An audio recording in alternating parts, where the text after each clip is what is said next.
slow way, you're doing it completely wrong. If you want insane wins fast, listen. First thing you need is the 5 million trophies teleport. I don't know why people skip this when it literally saves so much time. Instead of walking everywhere like a bot, just teleport and grind faster.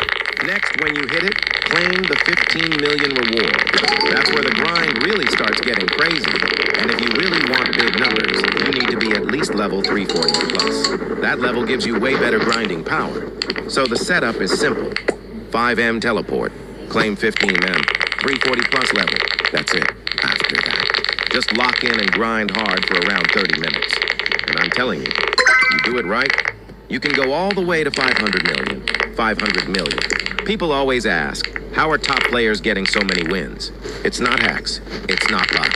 It's just knowing the best strategy and grinding smarter than everyone else. So stop wasting time and start grinding the right way.